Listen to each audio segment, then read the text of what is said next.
Hola hermanos en el Señor, nos reunimos una vez más en el nombre de Cristo, pobre y crucificado.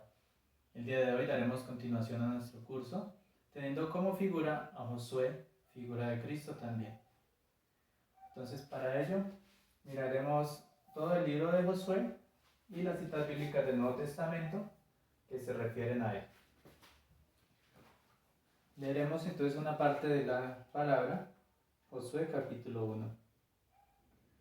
Después de la muerte de Moisés, siervo de Yahvé, habló Yahvé a Josué, hijo de Nun y ayudante de Moisés. Le dijo: Moisés, mi siervo, ha muerto. Prepárate para pasar ese Jordán junto con toda esta gente, hacia la tierra que yo voy a darles, a los israelitas. Voy a entregaros todo lugar que sea hollado por la planta de vuestros pies, según declaré a Moisés. Vuestro territorio se extenderá desde el desierto y el Líbano hasta el río Grande, o sea, el Éufrates, toda la tierra de los hititas y hasta el mar grande de Poniente. Nadie podrá resistirte en todos los días de tu vida. Lo mismo que estuve con Moisés, estaré contigo. No te dejaré ni te abandonaré. Sé fuerte y valiente, porque tú eres quien va a dar a este pueblo la posesión del país que juré dar a sus padres. Basta que seas muy fuerte y valiente, teniendo cuidado de cumplir toda la ley que te dio mi siervo Moisés. No te apartes de ella ni un ápice, para que tengas éxito a donde quiera que vayas. Palabra de Dios. Entonces vemos en este texto la recomendación que Dios le da a Josué, ya que Moisés ha muerto. Moisés, quien representa la ley, ha muerto, y Josué empieza a ser el nuevo caudillo, el nuevo jefe de este pueblo. La recomendación que se le da a Josué es que sea fuerte y valiente. ¿Por qué fuerte y valiente? Porque Josué es un guerrero. En el libro de Josué se narran muchas batallas, teniendo a Josué como el principal de ellos. Entonces, Josué, que es figura de Cristo, se le manda que sea fuerte y valiente. ¿Qué significa ser fuerte y valiente en la batalla? Nos dice el Salmo 24:8 que Yahvé, que Dios, es el fuerte, el valiente, valiente en la batalla. ¿Qué nos quiere decir esto de otra forma? Lo que nos quiere decir es que el discípulo debe ser como su maestro. Desde aquí ya se empieza como a vislumbrar el seguimiento de Cristo como la imitación. El seguir a Jesús en el Nuevo Testamento será imitarlo. Y aún desde el Antiguo Testamento ya se empieza a mostrar que las características propias de Dios, fuerza y valentía, se le piden al guerrero que lo sigue, al guerrero que cree en él. De otra forma diríamos, el creer en Dios no significa simplemente tenerlo en la mente, sino imitar sus virtudes. La virtud de la fuerza y la valentía que el pueblo se lo aplicaba a Dios, ahora se le pide a Josué: sé fuerte y valiente, porque mi siervo Moisés ha muerto, y él le concede éxito en las batallas. Entonces miremos que la fuerza y la valentía se le piden al guerrero del Antiguo Testamento. En el Nuevo Testamento no se le vuelve a pedir a las personas fuerza y valentía. ¿Por qué razón? Porque nos dice este texto, Efesios 6, 13 y 18, que lo leeremos al final: nuestra lucha ya no es con seres humanos, sino contra principados y potestades. Lo que aquí se daba como una figura, en una lucha espiritual, en una lucha carnal, acá es una lucha espiritual. Entonces Jesús es el verdadero fuerte y valiente, según el Espíritu. Pero humanamente se muestra diferente. Se muestra débil en dejarse clavar en la cruz. Vemos entonces que la imitación de Dios se le pide la fuerza y la valentía.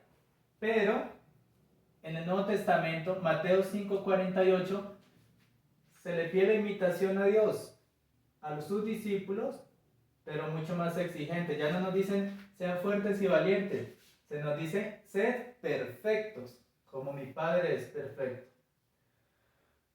El verdadero guerrero de la nueva alianza no es el fuerte y valiente, sino el que busca la perfección.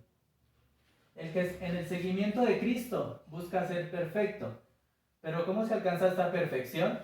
No es con nuestra fuerza y valentía, que nacen propias del ser, sino que me considero débil para que la gracia de Dios me haga fuerte.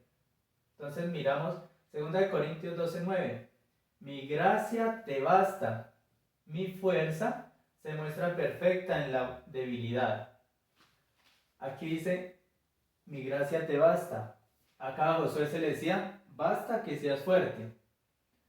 Entonces, la necesidad de Dios es mucho más perfecta aquí.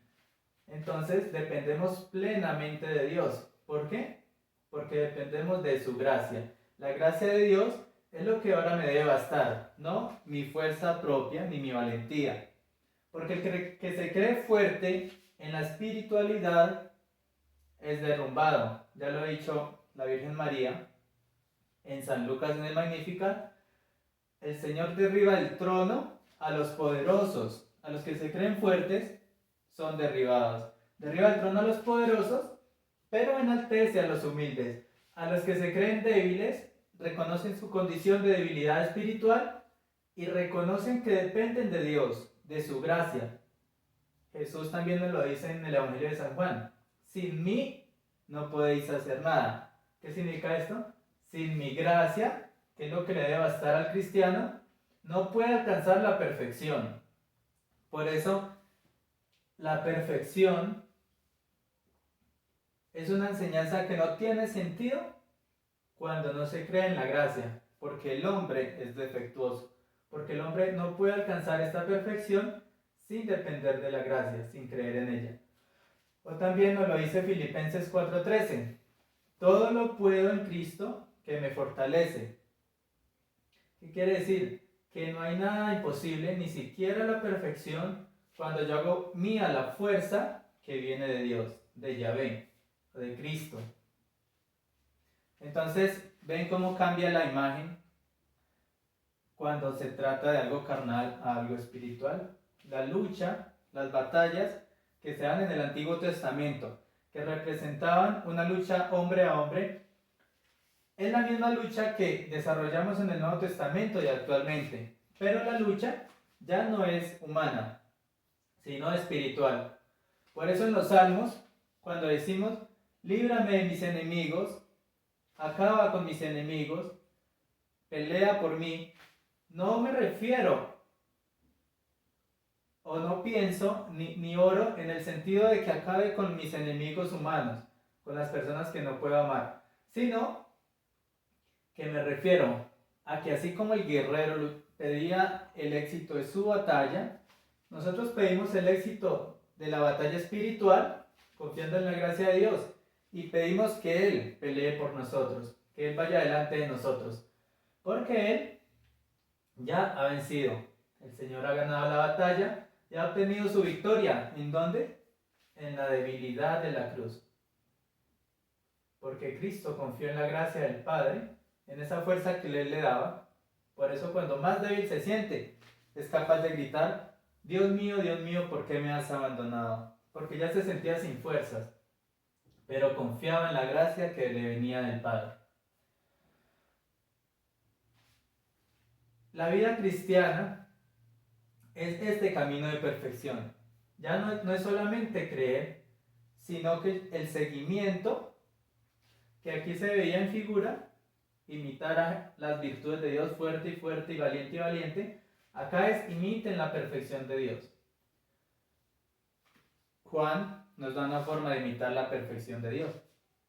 Dice, el que no ama a Dios, el que no ama, no ha conocido a Dios, porque Dios es amor. Si Dios es amor, según San Juan, la forma de imitar más perfectamente a Dios es en el amor. Por eso la persona que ama, que arranca todo odio de su corazón, confía más en la gracia y es capaz de llegar más fácil a la perfección.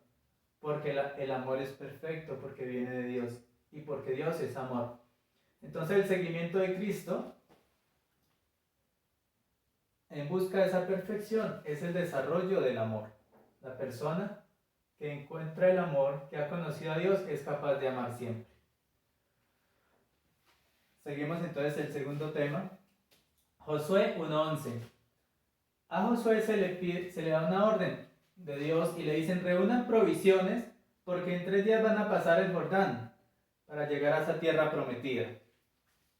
Esto es figura de Cristo, ya que Josué hace reunir las provisiones para pasar el Jordán a los 3 días y alcanzar la tierra prometida. Jesús también reúne las provisiones y las carga sobre este madero. Al cargarlas, al tercer día pasa el Jordán para llegar a la tierra prometida. Al tercer día, fíjense aquí la conexión que hay del Jordán. El Jordán es el río donde se bautiza Jesús. Por eso el bautismo es el símbolo de sumergirme en la muerte de Cristo para resucitar con Él. Ese sacramento del bautismo es el que me hace pasar de la muerte a la vida y aspirar a la tierra prometida, porque el bautismo me da la entrada a la salvación. Entonces, así como Josué hace reunir las provisiones, Jesús se aprovisionó del pecado del hombre. Nos dice Isaías 53:6, cargó con el pecado de todos nosotros. Entonces Jesús, el Cordero sin mancha ni defecto, cargó nuestras manchas, nuestros pecados, esas las provisiones que Él tiene, muere en la cruz y las ofrece como un sacrificio al Padre para entrar al verdadero santuario, que ya no es la tierra prometida, que ya no es el santuario del Antiguo Testamento, sino que nos abre el cielo. Y Lucas 24:46 nos dice: resucitó al tercer día. A los 3 días pasó por el Jordán. El Jordán, el símbolo de la muerte. Por eso de allí viene el símbolo del bautismo. Jesús bautizado en el Jordán nos sumerge, nos entierra a todos en esa agua para darnos la tierra prometida. Josué 1:13. Yahvé os ha concedido descanso dándoos esta tierra, nos dice Josué 1:13. Entonces Dios, después de haber ganado la batalla, después de haberlo librado, lo lleva hasta la tierra prometida. Y Josué dice que Yahvé es quien les ha concedido el descanso. Fíjense en la palabra descanso. Entonces, Jesús, por eso usa esta palabra también: venid a mí los que estáis cansados y agobiados, que en mí hallaréis descanso. Jesús es el verdadero descanso. No era el que les daba Josué, sino que Jesús. Y Hebreos 4:8 nos dice: si Josué les hubiera dado el verdadero descanso, no habría hablado Dios.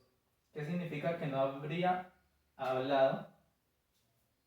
Significa que si este descanso y si esta tierra fueran las verdaderas y no las figuras de las que nos da Jesús, entonces no habría hablado.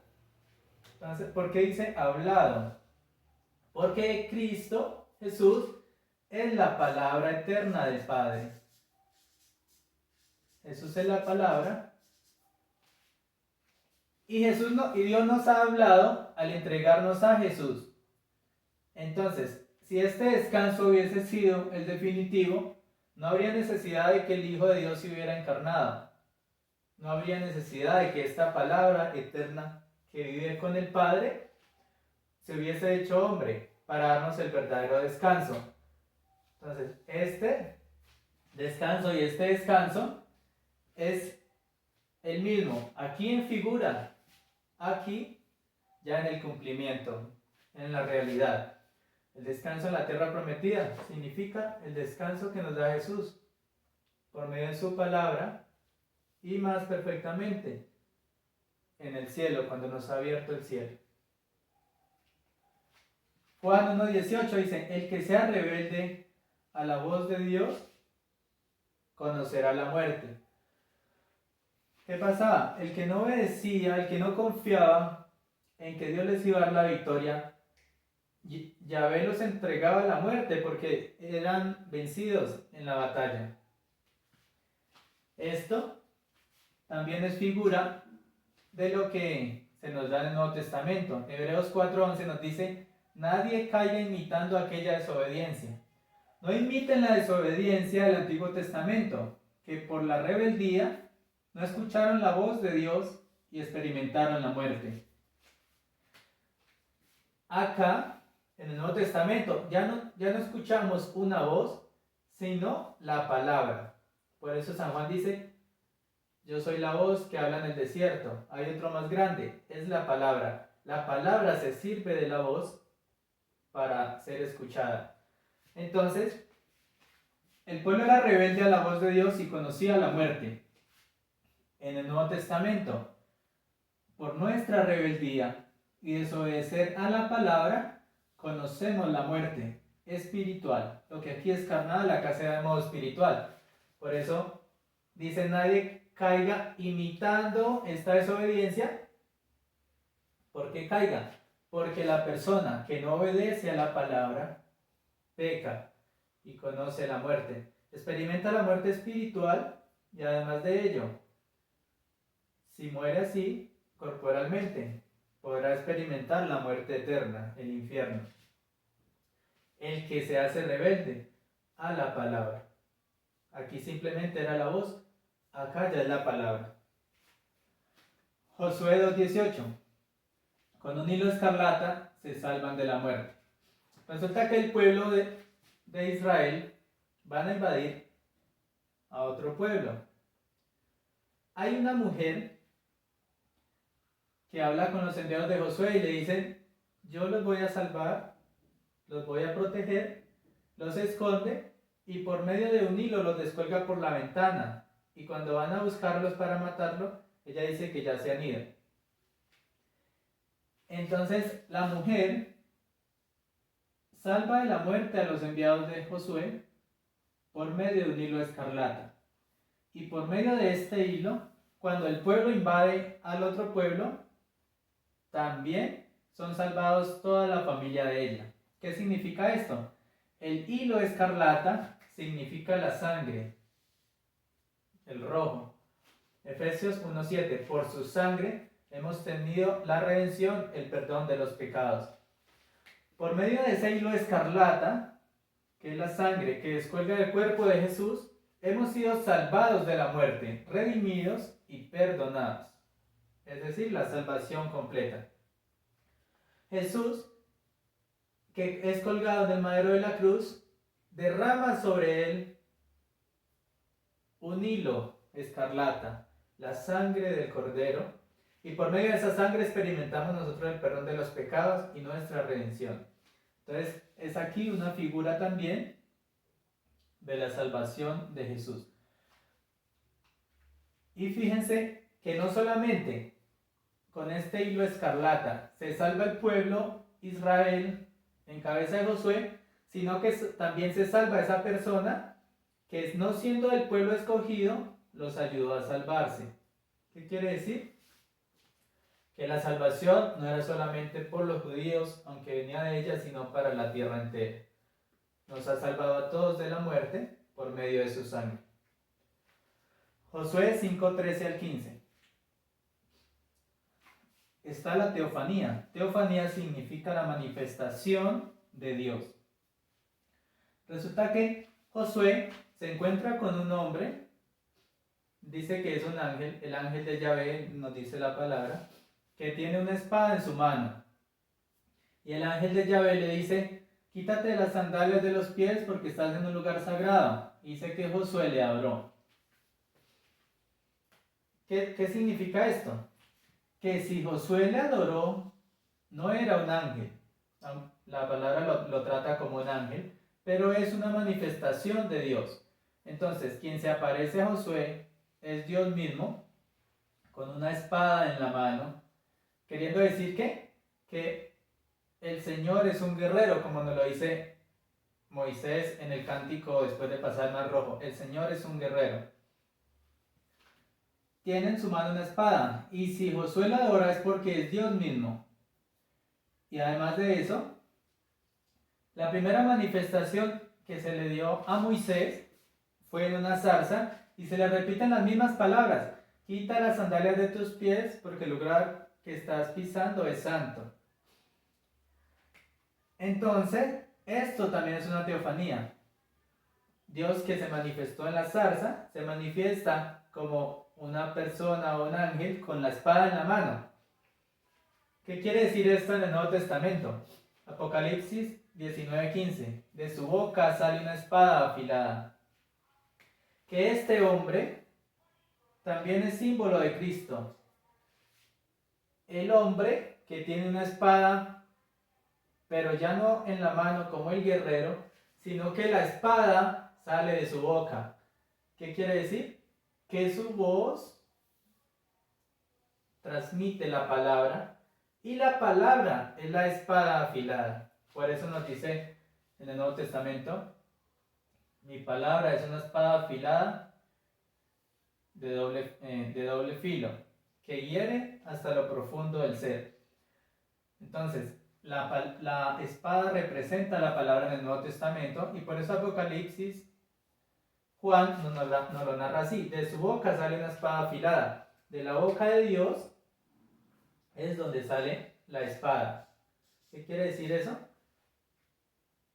Que el modo de herir del Antiguo Testamento, de luchar contra el pueblo, era con la palabra.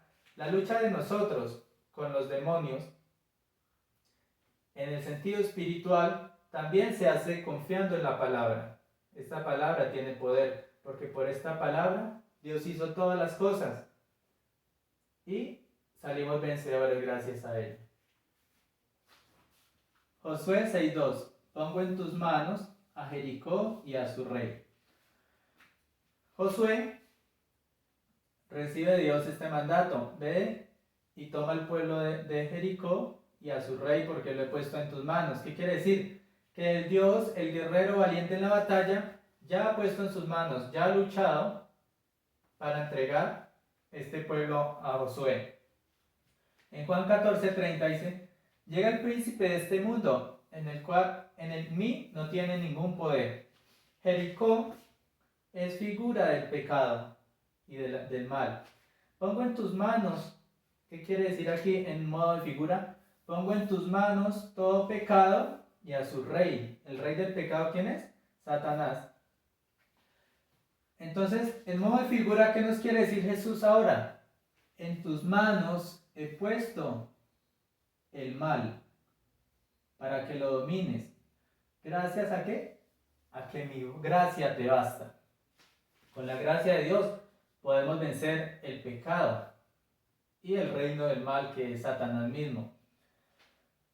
Entonces, por eso Jesús dice: llega el príncipe de este mundo, el príncipe de Jericó, el príncipe de este mundo de pecado, ya llega, pero en mí, o sea en Cristo, no tiene ningún poder. Por eso el rey ha sido entregado a manos del pueblo. El pueblo tampoco es capaz de vencer a este rey sin la ayuda del guerrero que es valiente en la batalla. Entonces, este rey, siendo de naturaleza superior, o sea, Satanás, siendo de naturaleza superior a nosotros, un ángel, puede ser vencido por nosotros solamente cuando aceptamos la gracia. ¿Cómo expulso yo la gracia y soy vencido por Satanás? Cuando confío en mi fuerza y en mi valentía, y no confío en la fuerza que me viene de Dios, que se muestra en la debilidad. Entonces, ¿cómo venzo yo al mundo? ¿Cómo venzo yo al pecado y el reino de Satanás? Cuando digo: Señor, yo no puedo con esto, pero si tú lo pones en mis manos, lo voy a vencer. Entonces, de otro modo, lo que proclama Dios a Josué Es lo que nosotros debemos rogar a diario. Señor, pon este pecado en mis manos, que yo pueda vencerlo, que yo pueda salir de él, y que Satanás no tenga poder en mí, como no tiene poder en ti. El príncipe de este mundo no tiene poder en Jesús. Josué 21:47 también dice, toda palabra que se dijo a Josué se cumplió. En modo figurativo, como Josué, Jesús es el nuevo Josué, también nos lo dice Juan 19:30, todo está cumplido. E inclinando la cabeza entregó el Espíritu. Jesús, que es la palabra, cumple todo su cometido y muere. Entonces todo se cumplió del Antiguo Testamento, no se ha cumplido aún hasta la venida del Salvador, sino se refiere simplemente a las palabras dadas a Josué. En Jesús se encuentra cumplimiento. Todo lo dicho a Josué, todo lo dicho a Moisés, lo dicho a Abraham, a Isaac, a Jacob, todo lo dicho en el Antiguo Testamento encuentra cumplimiento aquí. Todo está cumplido. Aquí simplemente se cumple un trazo, aquí se cumple toda la palabra. Por eso, inclinando la cabeza, entregó el Espíritu. En modo general vemos que Josué es el que sucede a Moisés. Moisés es el representante de la ley, por eso ya vimos en el capítulo anterior que en el monte Tabor, cuando Jesús se transfigura, aparece Elías y Moisés. ¿Qué quiere decir? La ley y los profetas. Jesús es el cumplimiento de la ley y los profetas. Como Moisés, que es la ley, es reemplazado por Josué, así Jesús, la nueva ley, reemplaza esta ley. Por eso la ley del Antiguo Testamento ya no nos rige a nosotros, porque tenemos una nueva alianza más perfecta, porque la verdadera ley se ha hecho carne, que es la palabra. Entonces Jesús da cumplimiento a la nueva ley. Mateo 5:17. También nos dice Josué 4. Josué manda tomar 12 piedras del medio del Jordán y por donde pasen los pies de los sacerdotes y que levanten un monumento. Entonces, donde pasan los pies de los sacerdotes por el Jordán, deben pasar unas 12 piedras y levantar allí un monumento. ¿Qué quiere decir esto en figura? Que Jesús tomó sus 12 cimientos, sus 12 apóstoles, a uno de ellos lo nombró piedra, cuando le dice, Simón, hijo de Jonás, desde ahora te llamarás Pedro, piedra. Josué toma 12 apóstoles, a uno de ellos hace piedra, los hace sacerdotes, el sacerdote de la nueva alianza, y en ellos levanta el monumento. ¿Cuál monumento? La iglesia. Entonces, ahora todos, dice San Pedro, todos somos piedras vivas, piedras espirituales de este gran edificio espiritual. Nosotros, todos somos piedras, pero tenemos como fundamento, nos dice las cartas, a los apóstoles. Teniendo por fundamento a los apóstoles, nos han hecho piedras vivas para levantar un edificio espiritual por los 12 apóstoles, que son los verdaderos sacerdotes. Por eso San Pedro le dice en su carta, sean pastores del rebaño, como yo soy pastor. Apacentar la grey de Dios, como yo la he apacentado. Entonces, ¿qué quiere decir? Que sean sacerdotes de Dios, porque allá usa la palabra ancianos o presbítero, y para formar este cuerpo, para pastorear a las piedras que levantan el verdadero monumento que es la iglesia. Entonces, para finalizar, vamos a ver las armas que nos da Dios, el guerrero, para imitarlo. ¿Cuáles son las armas para yo vencer el mundo y a Satanás? ¿Cuáles son las armas que me da Dios para yo salir vencedor en esta batalla? Entonces, Efesios 6, 13 y 18 nos dice, porque nuestra lucha no va dirigida contra simples seres humanos, sino contra los principados, las potestades, los dominadores de este mundo tenebroso y los espíritus del mal que están en el aire. Por eso, tomad las armas de Dios. ¿Cuáles son las armas? Por eso tomad las armas de Dios, para que podáis resistir en el día funesto y manteneros firmes después de haber vencido todo. Manteneos firmes, ceñida vuestra cintura con la verdad, revestidos de la justicia como coraza, calzados con el celo por el evangelio de la paz, embrazando siempre el escudo de la fe, para que podáis apagar con él todos los encendidos dardos del maligno. Tomad también el yelmo de la salvación y la espada del Espíritu, que es la palabra de Dios. La espada, que es la palabra de Dios.